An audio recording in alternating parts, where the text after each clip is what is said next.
Hello guys, and welcome back to the channel. So guys, I bring you this video both for what this narrative says, what it doesn't say, and what it infers. So guys, I need you to pay attention as guys I bring you this. Be prepared for leadership, Buhari tells the youths. So that's the headline. Be prepared for leadership, Buhari tells youths. So now let's now find out exactly what Mallam Buhari has to say to young people. The President, Major General Muhammadu Buhari, retired on Friday, acknowledged the contributions of youths to the development of the country, saying they will certainly take control of the reins of power one day. So now let's pause there for a moment. I know we're only in the first paragraph, but really this guy said to the young people who have come to visit him at the villa that look, you will take over the reins of power one day. Now one day is one day, and of course one day is a day that is to come, and a day that is to come is like a forever day, because there's always a day that succeeds the day that you're in. So one day has no definition, but within the Nigerian space there's a real push now for a paradigm shift from the status quo and the set of people that have been ruling that country for pretty much as long as I have been alive, at least, and pretty much most of you have been alive as well.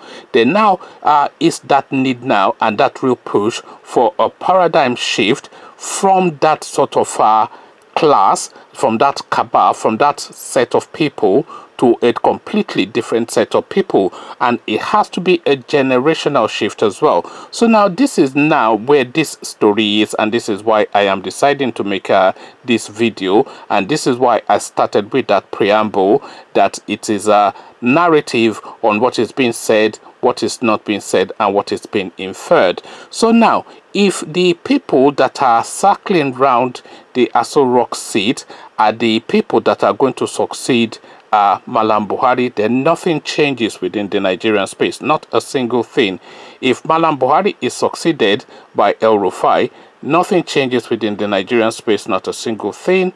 If Mallam Buhari is succeeded by Bola Tinubu, nothing changes within the Nigerian state, not a single thing. If he is succeeded by Atiku, anybody of that ilk or of that set, of that setting, nothing changes within the Nigerian space, not a single thing. The only thing that would change within the Nigerian space is to have a man under the age of 60, or ideally under the age of 50, like a 45-year-old type man, take the reins of that country and then make of it what he will. Because a 45-year-old person that is suited to sit in Aso Rock will be well-educated one, well-traveled two, at ease with it going on in contemporary times 3, and has an idea of the direction that the world is traveling. Now, with all the best will in the world, and no matter how many advisors he has, Mallam Buhari can never have an understanding really of where the world is headed, because he's still going back to those days of brute force and jackboot kind of Fulani type of, you know, Janjaweed mindset. And I'm not saying this Janjaweed to be pejorative, I'm just saying really as a descriptive of the man. This is not a man of the future, and certainly not Mallam. Even Mallam Buhari himself would admit that he's not a man of the future or for the future. He is not even a man for the here and now. This is a man of the past, and this is why Omoyele was exactly right when he was making that analogy that this is an analog president in a digital age. That is exactly it, because Mallam Buhari is from those Radio Caroline kind of era, where the radio signal is all this and they're listening to BBC and wireless with this long, and from that era. Is certainly not a man of the internet, is not a man of YouTube. He doesn't know what cryptocurrency, he has no concept of anything that is going. I would be surprised if that man has ever switched on a computer to browse. He's probably switched it on just to say that, let me see what they are saying. They say they have invented computer now, let me switch one on and see this. I have no concept that this guy knows how to function a computer. So this is just not even a man of now. So now what this guy is now saying effectively to these young people that brace yourself for leadership, this I read as a coded word towards 2023, because I am of the view that yes, Mallam Buhari is going to leave that Aso Rock space in 2023, but Mallam Buhari is not going to allow himself be succeeded by either Bola Tinubu or El Rufai or anybody of that ilk. Mallam Buhari, as his legacy, would want to have that paradigm shift from him. So it takes place after himself is effectively how I imagine that he would want it. So he would want a man of learning, a man of the future, a man of a reasonably decent character to replace him and to succeed him. This is a mindset that I think he might bring to the fore. The other mindset, of course, is that he follows through with this is jam their weed system and push through with the Fulanization. But the other mindset is that paradigm shift. So that paradigm shift now is now what is being tested. The waters of that is what is being tested by the visit of these people to Aso Rock. So this is my reading, and this is really why I've decided to make this video. So we carry on. Actually, let's start all over again because I've rambled so much you probably lost track of where we are. So let's start all over again. The President, Major General Muhammadu Buhari, retired on Friday, acknowledged the contributions of youths to the development of the country, saying they would certainly take control of the reins of power one day. For this reason, Buhari asked them to brace for the leadership role ahead of them. He spoke in Abuja when he received the All Progressive Congress youth leaders from the 6 zones at the presidential villa. Whether we like it or not, we will someday hand over to the Nigerian youth, and you have to brace yourself for leadership, he said. Buhari, who is 77 years old, and that of course is a lie, Buhari is a man in his 80s, but he says Buhari is 77 years old, having been born on December 17, 1942. Imagine that, 1942, that is even beyond the days of our black and white photos. I'm not even sure when 1972 is. That sounds like something like ancient history or something. He became a military head of state in December 1983 at the age of 41.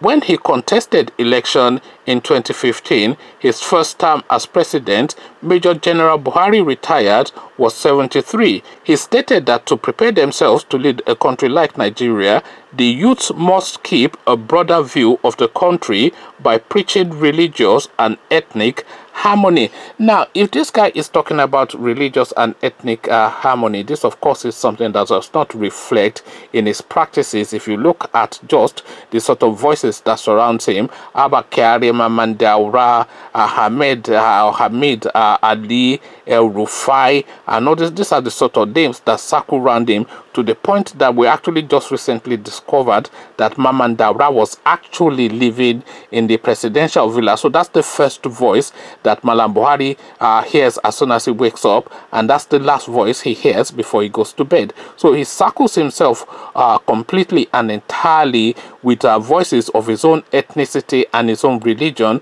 So why is then asking other people to have like a broader spectrum is beyond me. Physician, heal thyself first is what you say to that one. So we carry on. He noted that having learned a bitter lesson from the 1967 to 1970 Nigerian Civil War, people preparing for leadership roles must not allow anyone to deceive them by promoting disunity amongst Nigerians. Buhari said, some interest groups will come up with ethnic, religious issues, but you have to look at the broader picture. We had a civil war that killed over 2 million Nigerians, and we learned lessons. Nigeria is one country, and no one should take our firmness for granted. He also recalled how he joined politics, saying he took the decision after coming out of jail post-1985 military coup. Buhari added that his background was checked and it was discovered that he committed no crime whilst serving as petroleum minister, military governor, and head of state. After I was released and nothing was found on me, I took an interest in politics. This is what pushed me into partisan politics, to serve with integrity, the president said, according to a statement by his media aide, Mr. Femi Adesina. So I decided to try leadership as a civilian after taking off the military uniform. Buhari also spoke about his second term, repeating his promise to strengthen the anti-corruption war of his regime, build the economy, and tackle insecurity. He added, "I am currently serving my last term in office. I swore by the Constitution to defend the country, and I will do the needful for the country." The youths were led to the villa by the APC National Youth Leader Sadiq Abubakar. He said the visit was to congratulate Buhari on his re-election and to pledge their continued support for his regime. So this is the back and forth that's happened. This guy, of course, is positioning himself for some role, so some governor or etc., this Sadiq character. But the real narrative, what I wanted to bring out of all this, is another joker in the play for 2023, which is now the youth wing. So now the paradigm shift that the Nigerian nation has been yearning for might well take place in that 2023, because we do need now something seismic now to happen within that space, because we can't just continue to meander on with these elderly people passing the baton onto each other. I mean, some of us that were youths in the days that they were talking about youths taking over, a lot of us, by the time these people are done, we will be past that youth stage. So when is then that slot for the youths? They say, I remember Babangida also spoke on this, that the youths are not ready yet. This was when he was wanting to contest in 1999, and then in 2015 again, he was saying that the youths are not ready yet, so we want to help them. So when exactly are these youths going to be ready, when you don't create the space to enable them and you hold the country at vice grip and gunpoint? Conversations in the comment section. The youths are coming. The 2023 intrigues is starting to take shape. It's all plots and subplots now in the build-up to that now epic election, because it's going to be a paradigm shift one way or the other. There's going to be a seismic shift within the Nigerian space, but will that shift way in the direction of the people, or will it way in the direction of the status quo? This is really where the million-dollar question is. What is your million-dollar answer to this question? Come tell me all about it in the comment section. But before you do this, click on the red subscribe button so it turns gray. The bell button notifies you every time I drop a new video. Then come tell me what you're making of these machinations and plot and subplot and intrigues and interplays that is going on within the Nigerian political scene in the comment section. So I'll leave you here. Join you in the comment section. But here I say peace.